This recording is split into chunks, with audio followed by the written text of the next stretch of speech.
si je fais ça? Du monde de la francophonie version ivoirienne. Vous le constatez, je ne suis pas seule, je suis bien sûr avec mon compagnon Jean-Michel Aunin. C'est tout à fait ça. Au cœur de cette émission, le français ivoirien, le Nouchi, l'état de la langue française chez nous.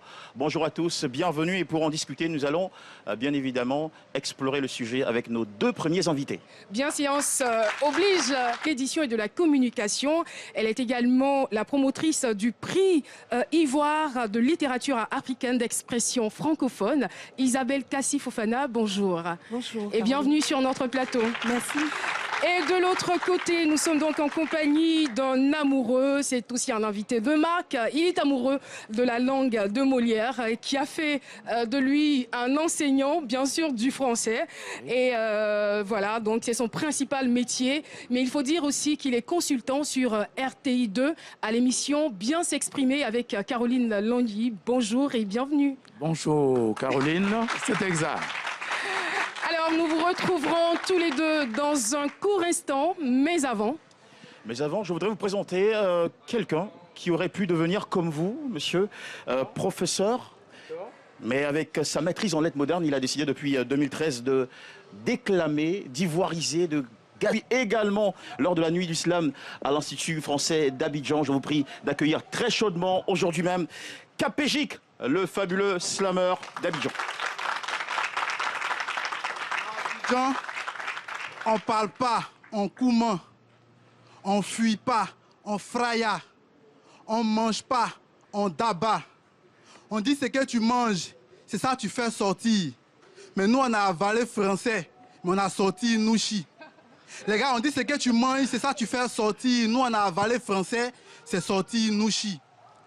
Depuis que le français a un goût de garba, terre à terre sont mes discours. À Abidjan, le seul Molière que nous on connaît, il chante Zouglou. Les gars ont envoyé les ken, on a amorti et puis on a tropicalisé le oué. Donc mon langage, c'est un mélange de français, Djoula, Bété, Baoulé, Oué. Ah ouais. Avant, les Blancs disaient j'adore. Maintenant, ils disent je suis enjaillé.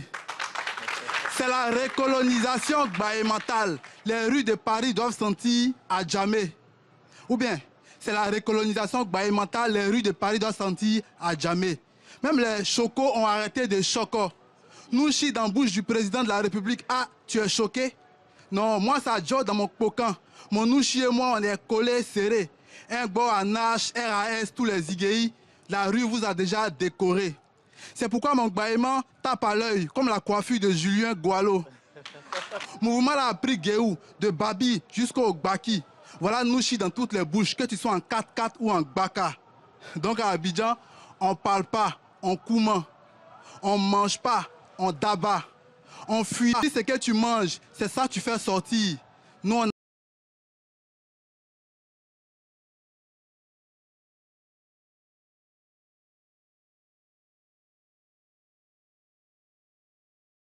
le championnat national du slam. Alors, nous pourrons donc démarrer nos échanges avec nos invités après, on va dire, ce bol de Nouchi.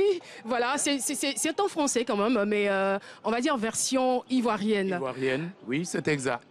Vous êtes retrouvé là-dedans, monsieur Drissa? Oui, je me retrouve, hein, puisque je vis dans l'environnement. Et c'est cela. Voilà. Alors, vous, je le disais à l'instant, vous êtes donc un amoureux de la langue française. Oui. Mais il faut dire que nous sommes en 1972 exactement. Oui, exactement. Alors, nous sommes donc à Pokar. C'est exact. Pokar, c'est dans la sous-préfecture de Karakoro, le Oui. département de Korogo, Oui. au nord de la Côte d'Ivoire. Eh bien, exact. voilà, donc pour ceux qui ne sont jamais venus en... Pas. Alors, c'est là que tout a commencé, à Pokar, en 1972, je le rappelle. Merci Caroline, et c'est exact. Et tout est parti, comme vous venez de le dire, de Pokar. Pokar, qui est mon village natal, où mon père m'a inscrit à l'école française. Et notre moyen de communication que notre langue, le Sénoufo, précisément le Nafara. Le Nafara qui est un sous-groupe du groupe à l'école primaire du village. Il fallait parler français. On nous demandait de parler français dès notre arrivée à l'école. Alors français uniquement? Français exclusivement. On ne devait pas parler notre langue en classe et également dans la cour de l'école. Et ça ne devait pas être facile pour vous? Alors j'avoue donc que j'ai dit que les instituteurs avaient trouvé à l'époque pour nous amener à parler cette langue, le français. Ils avaient institué quelque chose qu'on appelait le symbole. Ah. Et donc, il consistait, lorsque vous parlez votre langue en classe ou bien de la cour de l'école, alors le symbole à partir d'objets locaux, des coquilles d'escargot, quelques ossements, et on en avait fait un collier, et donc le collier vous étiez remis, vous le portez. Mais c'était un collier qui était qui avait valeur punitive plutôt oui, que tout à décorative. fait, parce que c'était une forme d'humiliation. On vous humiliait tout simplement parce que vous parlez votre langue maternelle. Je suppose que puisque la langue première. Vous ne parliez pas auparavant le français, vous avez très souvent porté ce collier. Le nafara que vous manipulez à tout moment. Et arrivé à l'école, il est difficile d'enchaîner, de commencer à parler français. Et donc, lorsqu'on vous remettait le symbole, alors, vos camarades, ils se moquaient de vous. Le symbole qui est venu. Alors, vous comprenez, les enfants qui se moquent de vous, vous également, enfants, vous n'avez d'autre possibilité que de pleurer. Et c'est un gros sentiment de frustration. Et effectivement, on était humiliés. Et donc, les deux réunis, on avait d'autres choix que de faire des efforts pour parler la langue française. Voilà donc les conditions. Tous ces ressentiments et à devenir aujourd'hui le professeur de français que vous êtes. Merci. Alors, tout est parti de la classe de CE2, CE1, CE2, où j'ai commencé à faire des efforts, à apprendre les leçons, à apprendre la conjugaison, les règles de la grammaire, de l'orthographe, tenez-vous bien. Et je me les suis appropriés. On s'est mis à travailler sérieusement. Et progressivement, on a commencé la lecture, on a commencé à construire des phrases en français, et ainsi de suite, progressivement, on a commencé à exceller. Et Isabelle Cassie-Fofana? Oui, la chicotte. La chicotte. Oui. Bah, moi aussi, j'ai connu la chicotte. Hein. Je vous plains. Jean-Michel, lui, il a eu beaucoup de chance. Heureusement que je ne suis pas passé par la chicotte. Alors justement, je veux dire, l'objectif, c'était d'emmener les enfants à bien s'exprimer en français, mais on va dire notre culture, notre langue. Tout à fait. Est-ce que vous avez continué de parler le nafara? Merci, Caroline. Et je n'ai pas rompu avec le nafara. J'ai continué de parler le nafara, mais au village. Et en dehors de l'école, chaque fois que j'ai l'occasion, je parle nafara. Et aujourd'hui, mes enfants même s'expriment en nafara. Mais malgré cela, j'ai aimé la langue française. Et je suis arrivé au collège avec tout ce bagage que nous avons acquis à l'école primaire. J'avoue que au collège, le passage s'est déroulé dans de très bonnes conditions. On n'a pas eu de difficultés pour la simple raison que nos instituteurs, à qui je rends hommage, nos instituteurs avaient fait un travail remarquable depuis l'école primaire. Nous sommes donc partis au collège avec une base solide, ce qui nous a permis de faire un parcours au collège jusqu'en 3e sans difficulté. Voilà. Alors, professeur, dans un monde, disons, dominé par les écrans connectés, l'addiction au téléphone, à la musique, tout à fait. À WhatsApp, oui. Comment trouver la motivation nécessaire pour apprendre franchement la langue française? Oui. C'est vrai que vous avez été, disons, motivé peut-être par la chicotte et la punition symbolique. Pas faux, à ce sujet, je dirais quand même, à chaque époque, c'est réalité. Hein. Tout à fait, c'est exact. C'est exact. Donc, pour revenir à la question de Jean-Michel. Oui. Bon, alors, nous avons commencé à parler cette langue, comme je l'ai déjà expliqué, hein, parce que les conditions nous l'imposaient. Voilà. Et aujourd'hui, on fait des efforts pour parler cette langue. Hein, mais avec l'apport le téléphone portable que nous avons, tellement mal utilisé, n'est-ce pas, que les usagers, pour communiquer, créent des textos. Et je vous assure ce sont les chiffres qui remplacent les lettres pour construire les phrases. Alors vous comprenez que cela pose pas mal de difficultés au niveau des usagers. Surtout pour vous qui êtes professeur, donc au contact avec cette jeunesse qui, je le disais, est désormais vendue à ces habitudes-là. Comment procéder pour tous les parents qui nous regardent et autres pour surmonter ces difficultés, y compris les concernés eux-mêmes? Oui. Alors pour surmonter ces difficultés... Difficultés d'apprentissage. Tout à fait. Au niveau des classes, je précise que je suis un professeur, un enseignant de la langue française en service au lycée technique d'Abidjan, précisément Cocody. Et nous faisons des efforts au cours des évaluations lorsqu'on fait les comptes rendus. On revient sur les notions de l'orthographe, les notions de la grammaire, de la conjugaison. Et ce sont des éléments... Aujourd'hui, aux enfants de bien s'exprimer en français. Tout à fait. L'expression passe par la connaissance, la maîtrise des conjugaisons, la connaissance, la maîtrise des règles de l'orthographe et de la grammaire. Et donc, lorsque l'enfant a raté la base, il a beaucoup de difficultés lorsqu'il se retrouve au collège et au second cycle. Et c'est ce que nous vivons véritablement. Alors, donc, il s'agit pour les élèves de revoir ces règles, ces fondamentaux de la grammaire. L'enseignement du français aujourd'hui dans nos écoles. Alors, repenser les techniques dans cette méthode, c'est une méthode qui est utilisée pour enseigner le français et l'apprentissage de la formation. Et ils doivent être assistés par les enseignants que nous sommes. Et il leur faut faire beaucoup d'exercices.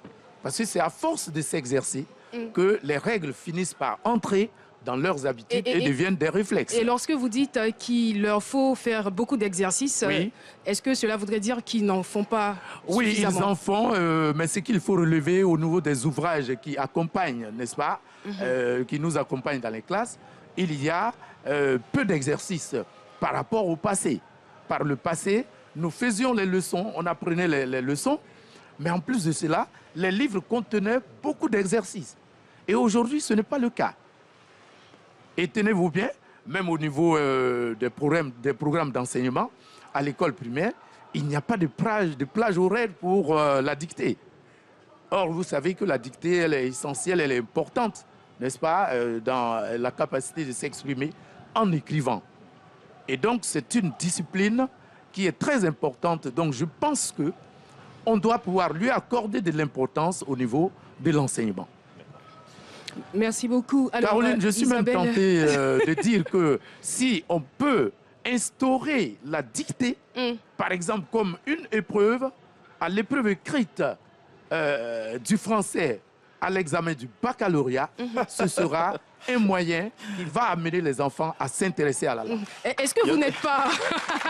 Je suis bien d'accord avec vous, la dictée, ça aide beaucoup. Mais en même temps, quand je vous regarde parler avec autant de passion, je me demande, est-ce que vous n'êtes pas un professeur trop rigoureux et trop difficile avec vos élèves? Alors, comme vous le dites si bien, Caroline, c'est exact. Alors, tout de suite, je vous dis que je ne supporte pas du tout les fautes. Et quand je corrige les copies, les remarques à l'appui. Et on sent l'amour du rouge même déjà par le choix de votre cravate. N'est-ce pas? C'est exact. Merci. Voilà.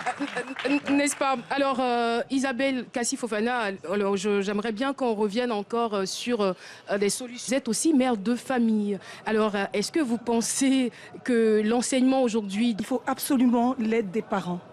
Je pense que les Européens... principalement les Français nous le montrent à chaque fois, il faut ces moments de tendresse avec nos enfants.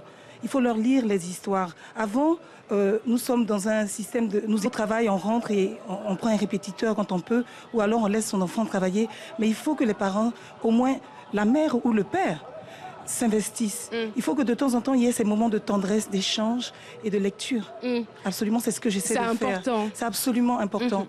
Et ça, l'enfance, après, petit à petit, il va finir par aimer lire. Il faut qu'il baigne dans un environnement propice à la lecture. Mais justement, il ne faudrait pas que ça vienne, que la lecture ou les études viennent comme une sanction, non, comme pas une comme punition. Une sanction. Alors, si tu es en train de faire ceci, alors tu vas aller lire, tu vas aller prendre ton cahier de leçons. Si on il faut fait ça, plutôt l'amener à aimer la lecture. Il faut que l'enfant vive dans un milieu où il y a les livres partout. Voilà, mais il faut aussi qu'il voit de temps en temps papa ou maman prendre un livre. Voilà. Alors, monsieur, français à l'école, vous intervenez aussi dans une émission Bien s'exprimer. Oui, je le c'est disais. exact.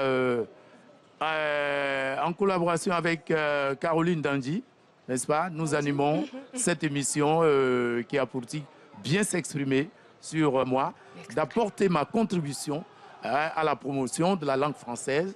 Et au cours de cette émission, on essaie d'apporter des corrections à certaines erreurs que les usagers de la langue commettent. Et en général, quelles sont les erreurs que font Ou bien je suis quitté à l'école.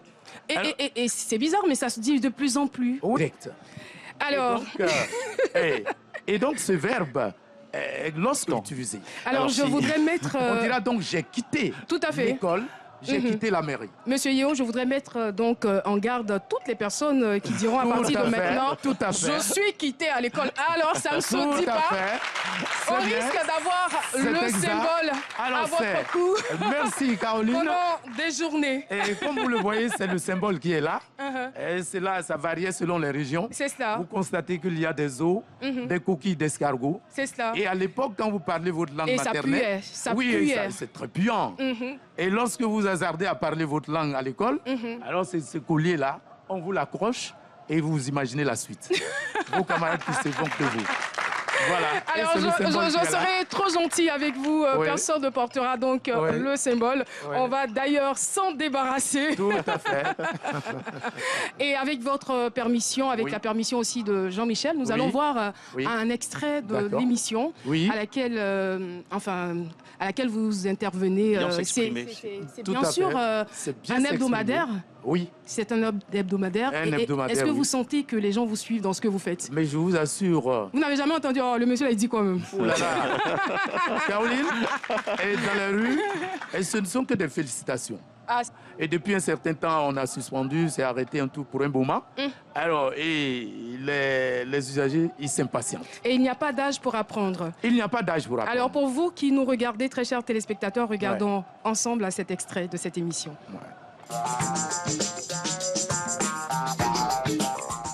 Ben, je ne sais véritablement. Il faut plutôt dire qu'il vienne me voir ou alors dis-lui de venir me voir. Voilà ce qui est correct. Plumer comme déplumer, c'est le fait tuer. Une volaille tuée. Dans ce cas, on dira plumer la volaille, plumer l'oiseau et non déplumer. Pour ce qui concerne le verbe déplumer, lui également, c'est le fait d'arracher les plumes. Mais cette fois-ci, il s'agit d'une volaille ou bien d'un oiseau qui est vivant.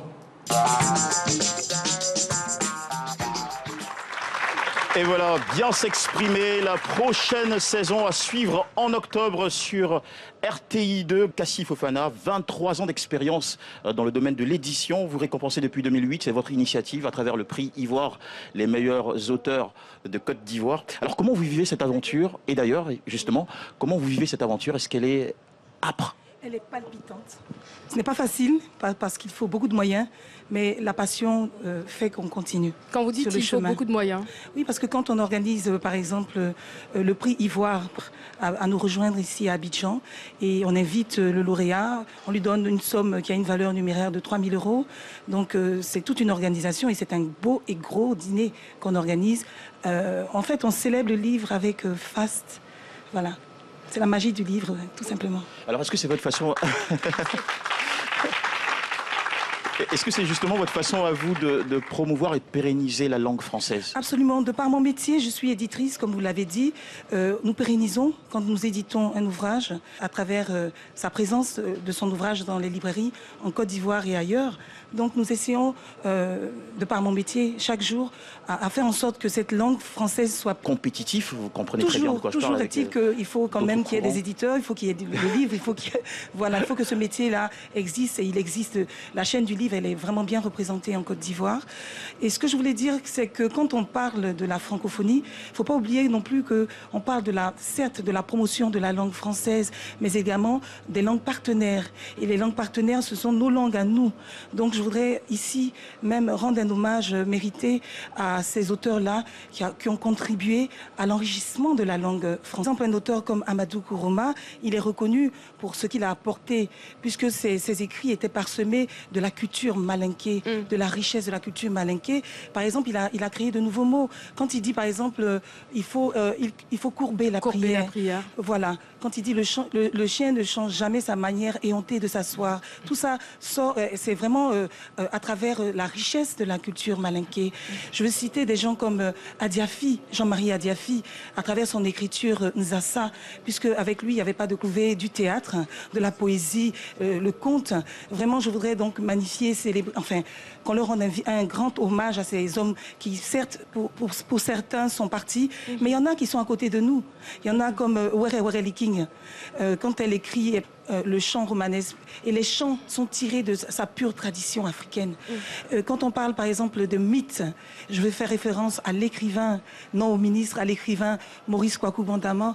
Dans ses livres, il fait référence aux mythes, aux contes et aux contes africains. Donc je pense que la langue, elle vit avec ces écrivains-là qui font vivre la langue française, en y apportant une part d'eux-mêmes, de leur africanité. Alors je voudrais tout de suite vous soumettre un récent rapport de l'OIF qui évalue le nombre de francophones en Afrique subsaharienne qui signale que le nombre de francophones en Afrique subsaharienne a bondi de 15%, soit 2 fois plus que la moyenne mondiale. Comment l'ambassadeur Livre Ensemble de l'OIF que vous êtes accueille et interprète ces chiffres? Avec beaucoup de bonheur, parce que tous les jours, c'est notre combat. Nous avons le prix Ivoire pour la littérature africaine d'expression francophone, mais nous organisons un prix annexe, le concours de culture littéraire des écoles. Et ce programme prend en compte une bonne cinquantaine d'écoles, aussi bien à Abidjan qu'à l'intérieur du pays. Donc je pense que ce travail qu'on fait commence à porter des fruits. On n'est pas les seuls.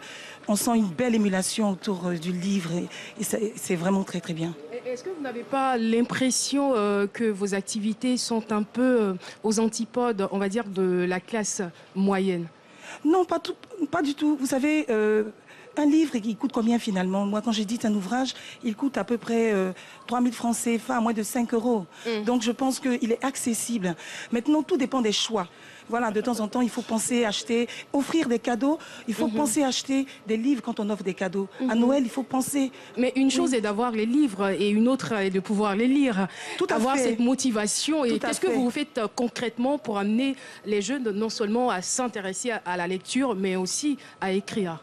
Écoutez, en publiant, on détecte les talents. C'est vrai que de plus en plus, on reçoit de plus en plus de manuscrits, des manuscrits de plus en plus de qualité. On essaie de détecter les meilleurs talents. Comment amener les enfants à la lecture? C'est un travail collégial, hein, je dirais, qui n'est pas... enfin, seul, je ne peux pas y arriver, évidemment. C'est un travail collégial qui est fait tous les jours par les professionnels du livre. Il y a le Salon du livre d'Abidjan qui permet de mettre en scène les auteurs à travers des dédicaces. Il y a des émissions littéraires. Voilà, bon, ben, c'est un peu cela. C'est un travail de longue haleine. Il faut que, à l'école, les professeurs, les éducateurs créent des salles de bibliothèque. Voilà, c'est un travail collégial, je dirais. À moi seule, je ne pourrais pas... Merci beaucoup. Il y a tellement de choses à dire et tellement à faire à ce niveau. Monsieur Drissa, merci. Monsieur Yeo, merci en tout cas pour votre collaboration. Merci. Isabelle Fofana. Oui, très rapidement. Terminer avec, en annonçant la 10e édition du prix Ivoire pour la littérature africaine d'expression francophone le 11 novembre prochain, ici même à Abidjan. En tout cas, vous avez tout notre soutien. Eh bien, nous allons marquer une pause sur Internet. Effectivement, nous nous baladions et nous sommes tombés sur la vidéo d'un jeune Ivoirien. Cyril Dadié-Jonathan, c'est son nom. Il a seulement 23 ans et voilà, il fait des merveilles. Vous allez voir donc une vidéo où il illustre le bien parler ivoirien. On regarde ensemble. Depuis un certain temps, les sacs plastiques sont plus ou moins interdits en Côte d'Ivoire. Je trouve ça bien, hein, non seulement pour l'environnement, ça c'est pas plus mal, mais moi-même je supporte de moins en moins que les gens prononcent chasser. J'ai chaché, je sais pas. Le prochain que j'entends dire ça, Je sais pas, tu cherches quelqu'un. Ah mais non, si tu veux le trouver, vaut mieux que tu cherches quelqu'un. Ah non, ah si, je te jure, si. Parce que si tu prononces trop bien ton quelqu'un, on va penser que c'est un prénom, tu vois. Non, quelqu'un. Monnaie. Déjà ici on n'achète rien, hein. J'ai payé mes lunettes au Cody, tu vois. Même pas payé, hein. Payé. Et pas avec de l'argent, non.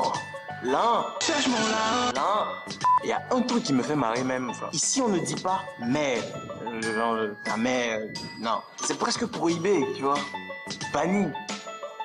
Défendu, interdit quoi. Donc, vous désignez la dame qui te fait à manger et qui t'aime un peu, qui t'a donné la vie, enfin, tout ça. Mais bon, c'est pas le plus important. Hein. Et bah tu dis maman. Ah non, pardon, on a des problèmes avec les A. Pardon, viens. Vous pensez que j'abuse? Moi, oui, toi, oui, moi.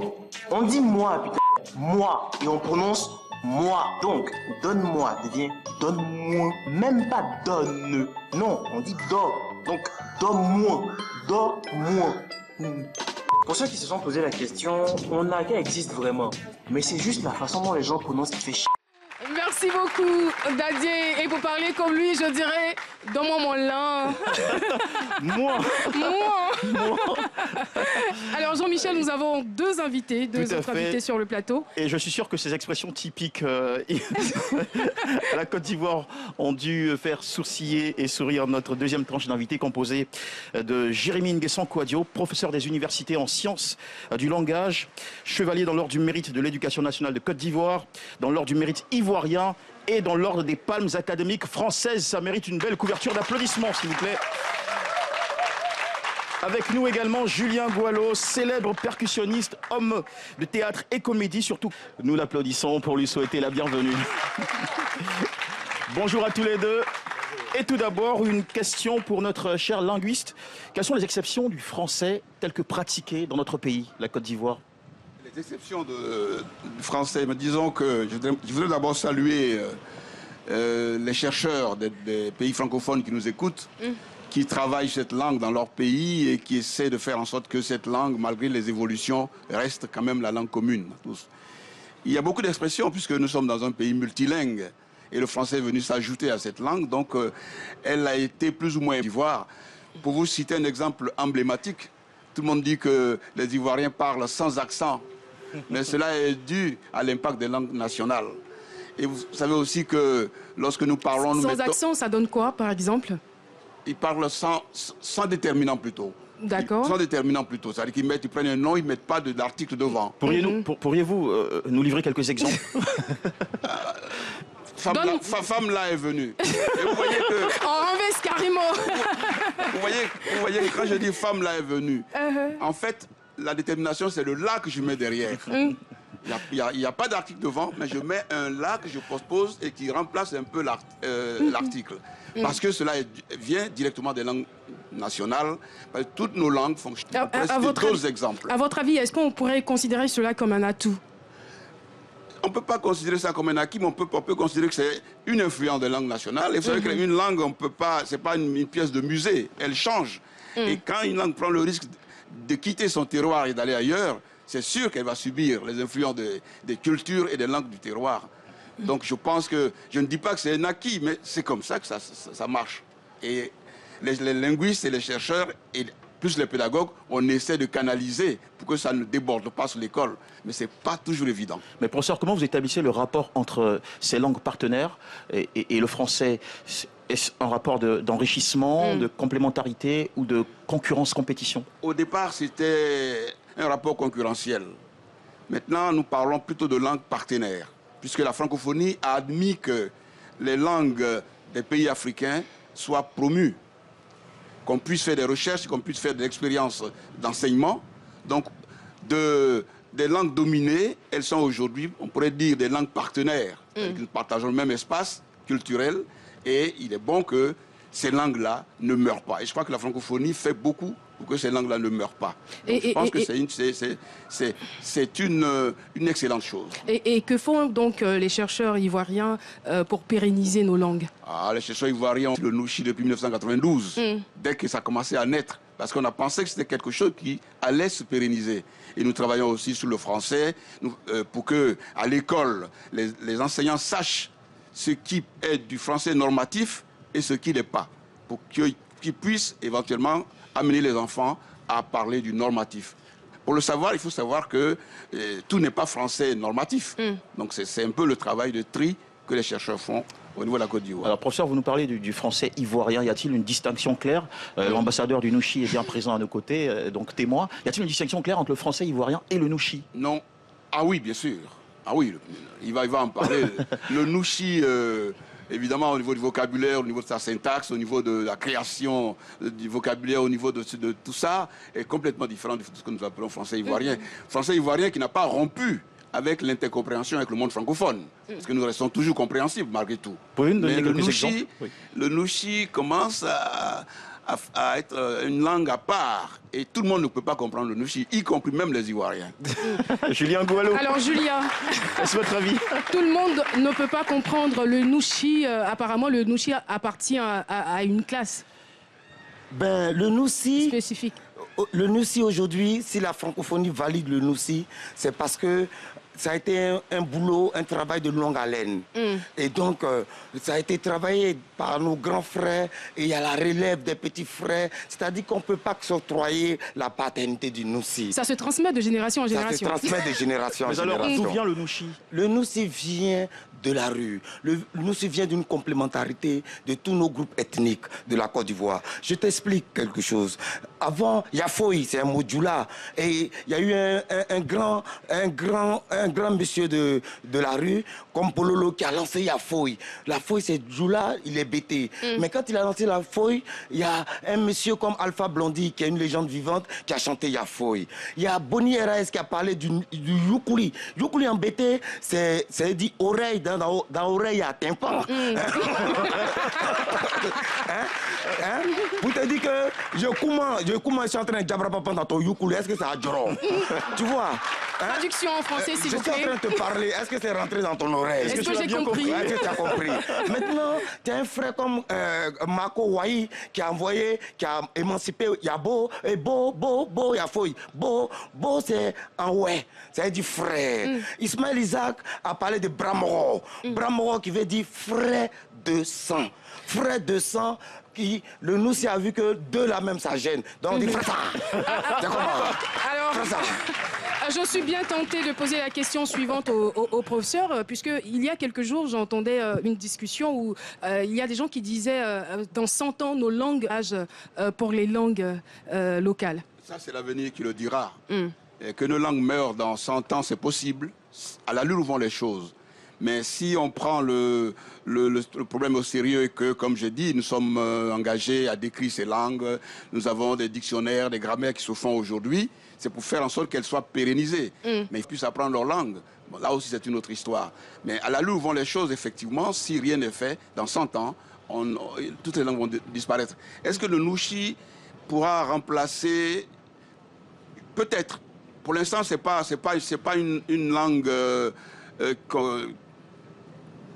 déjà constitué, il est en construction. Est-ce que dans 100 ans, ce sera un créole?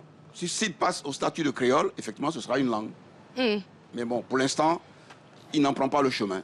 Puisque les autres langues sont là et que la concurrence continue à exister. Vous gardez espoir? Non, c'est tout un travail parce que... on doit être aidé. Le créole a été validé parce que les Martiniquais, les Guadeloupéens ont travaillé et puis les autorités ont travaillé là-dessus. Mais je reviens à ce que le monsieur dit. Ça veut dire qu'il ne faut pas que les enfants oublient la langue française. Il ne faut pas que les enfants renient complètement. Il faut que les enfants nous siament. Le monde est devenu mondial. Alors, et c'est toute une philosophie. Parce que vous ne parlez pas simplement. Non, lorsque vous parlez que vous commencez... Ouais, voilà, le jabrapampanli. C'est ça? Julien, il y a un élément qu'on a regardé, là c'était la prononciation, et nous retournons toujours sur le net, cette fois-ci avec la salutation. Comment est-ce qu'on se salue en Côte d'Ivoire? Écoutez, regardez ceci.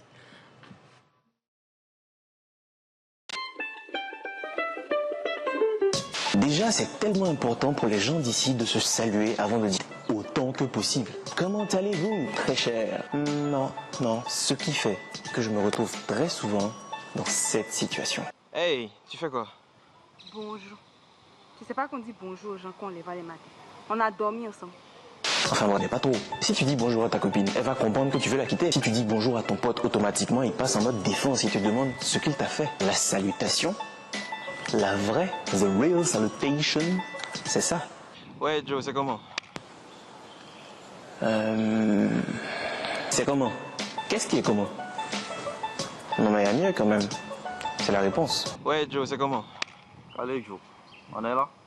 What the f... Déjà, le c'est comment? On ne sait pas d'où il vient. Mais en plus, la réponse est on est là, calé. Et genre, personne ne bronche. Tout le monde est d'accord avec ça. Ça va, ça va, ça va. Il y a une autre combinaison que j'aime bien aussi. Hey, on dit quoi?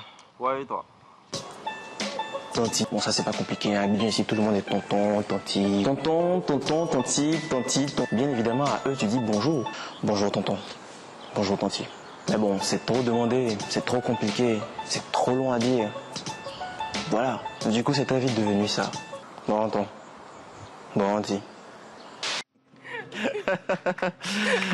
Bon ton, Professeur Kouadio Jérémy, à la suite de cet élément, on parlait français ivoirien à l'instant. Une dernière question pour vous. Que pensez-vous de l'apport du français ivoirien à la langue française? Parce qu'il ne faut pas manquer cet aspect-là. Certains mots empruntés au français ivoirien entrent aujourd'hui dans le dictionnaire universel.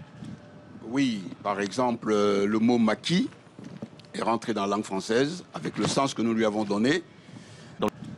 Oui, par exemple, le mot maquis est rentré dans la langue française avec le sens que nous lui avons donné. Les mots comme Kedjenou sont rentrés. Hein? Tchapalo est rentré. Donc je pense qu'il y a beaucoup d'autres hein, qui sont... Enjaillement aussi. Enjaillé est rentré il n'y a pas très longtemps. Ouais, et j'aurais même voulu c'est une bonne nouvelle, non, n'est-ce pas? J'aurais même voulu que le tout rentre, le boro d'enjaillement est rentré. Ils ont pris l'enjaillé. Vous ne l'avez pas pratiqué, j'espère? Ah non, j'étais trop vieux. Ça n'existait pas à son époque. Ça n'existait pas à mon époque. Donc je pense que c'est, au niveau du lexique en tout cas, il y a une création extraordinaire. Et je pense que c'est un enrichissement. Parce que chez nous, si on prend l'exemple de l'habitat, entrée-couchée, voilà des mots qui n'existent pas en français. Hein. Chambre-salon, etc., etc. Ce sont des choses que nous ajoutons au lexique de la langue française.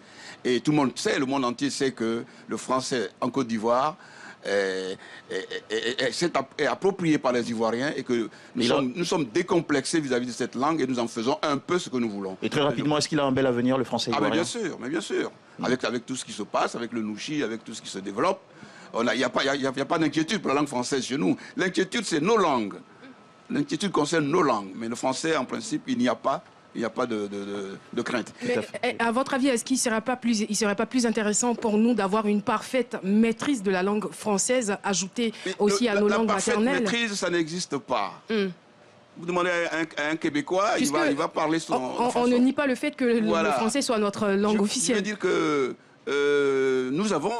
Comme je vous ai dit, l'intercompréhension avec le monde francophone ne sera jamais rompue. D'accord. Nous aurons le minimum pour communiquer. Mais nous aurons aussi, sur la périphérie, des variations qui sont propres à nous. Donc, le parfait français, le linguiste met des guillemets. Voilà. Merci beaucoup, professeur. Et là, je suis bien tentée de soumettre notre invité Julien Goualo à un exercice. Nous allons donc vous donner une phrase que vous allez traduire en nouchi. Je m'appelle Julien Goualo. J'aime bien parler français, mais je préfère encore mieux parler ma langue maternelle. Ah! Bonjour, le magnifique. Ça va un peu? Très Ça bien. va. Alors, le magnifique, Oui. donnez-nous, s'il vous plaît, 30 secondes Oui. pour que Julien puisse terminer sa phrase. Ah, c'était quoi la phrase déjà? On a approfondi. Je m'appelle, non, restez sur place, je m'appelle Julien Français. Comment, hein, réel, le Djabra Pampali. Le Djabra Pampali. Voilà, le Djabra Pampali, tu vois, non. Hein, Francoya. Mais je préfère... Jouer du bâtard. Wow. J'ai voulu, Caroline, avant que mon frère soit magnifique, avant quand on déboîtait, quand on s'incloboite, on dit, voilà, son s'incloboite, et viens faire ton s'incloboitage à ça. Et ça, c'est la petite Nash qui a mis de l'ampleur dans le full Jassin. Mais justement, oui. Est-ce qu'on ne pourrait pas, je dirais, alléger un peu et mettre moins de violence non, entre faut que le Pocan s'habitue. On appelle ça le Pocan. dans le Nouchi pour qu'il puisse s'adapter à tout le monde. Mais le Pocan, pas quitte là, il faut habituer à ça. Ok, pas ça. Alors, le magnifique. Oui. Le magnifique. Non, Caroline. Oui, Caroline. Aujourd'hui, tout le monde francophone regarde la Côte d'Ivoire. Moi, je ne sais pas parler français, je vais m'exprimer en français. Oui, oui. Voilà, parce qu'on nous a tous mis à l'école, mais il y en a qui ont pris les ardoises pour cueillir les mangues. Alors, si vous voyez que je suis bien habillé comme ça, c'est parce qu'il y a un proverbe africain qui dit, bien sûr en français, Kafa ne porte pas habit, mais il est toujours dans le placard, il cherche quoi là-bas? Ça, c'est un proverbe de chez nous. Et alors, dans la francophonie, avec la langue française, par exemple, Caroline, un bon français proche qui te lâche, c'est qu'il y a longtemps, tu avais une lâche qui t'était proche. Caroline, tu as une proche. Applaudissez pour elle. Avec la langue française, aujourd'hui, je peux m'exprimer, par exemple, exprimer nos difficultés, nos souffrances. Par exemple, on dira en bon français, un garçon qui n'a pas d'argent, il tombe. Les deux ont besoin de soutien. La langue française est une opportunité pour le continent. Parce qu'en bon français, quand quelque chose n'est pas normal, on dit elle est... Répondez sur le plateau. Quand quelque chose n'est pas normal, on dit elle est... Anormal. Quand un discours, une allocution ne contient pas de politique, on dit le discours, l'allocution n'a pas de... Apolitique. Imaginez un continent qui n'a pas de fric. Comment on peut l'appeler sur cette base? Non. On le dira pas. Alors, merci. Avec la francophonie, on aura l'argent, on espère. Et rendez-vous le 15 quand même, octobre, merci beaucoup. Paris. Le magnifique, effectivement magnifique, sera donc en spectacle à la salle Splendide de Paris. Merci beaucoup. Il faut le dire, étant citoyen du monde, eh bien, il a fait la Suisse, Jean-Michel, ce pays, la propriété, la discipline de ses citoyens. Oui, des belles villes comme Neuchâtel, j'étais à Genève, j'étais à Bienne, j'étais... non, mais... j'étais à Lausanne, et j'en passe. Ici, la liste n'est pas exhaustive. Hein. Ça tombe bien, alors. Merci beaucoup. Merci, Jean-Michel, ça va? Merci beaucoup, mon très cher, magnifique. Habillé, et puis, magnifique, on raccompagne avec des applaudissements bien nourris. Et voilà qui nous amène tout à fait à prendre la direction maintenant du pays du papet vaudois.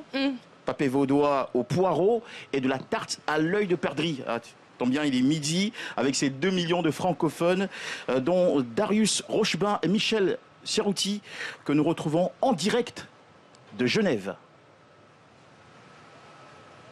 Alors bonjour, Michel, nous allons fait savoir qu'on les aura dans moins de 30 secondes. Tout à fait, dans quelques secondes. En attendant, nous attendons le temps de récupérer. Bien sûr, toujours avec des invités qui font rayonner le français depuis la Suisse dans le monde. Comédiens, écrivains, chirurgiens. Nous parlerons aussi des accents, le fameux accent suisse, entre autres. Nous vous retrouvons dans quelques instants. À tout à l'heure.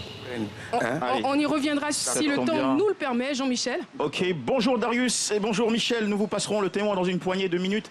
Alors, quel menu spécial nous avez-vous préparé pour ce grand jour?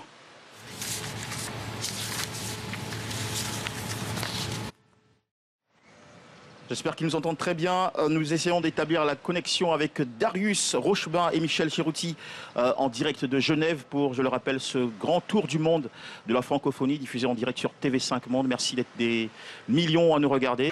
Avec au cœur la langue française et ses spécificités ivoiriennes.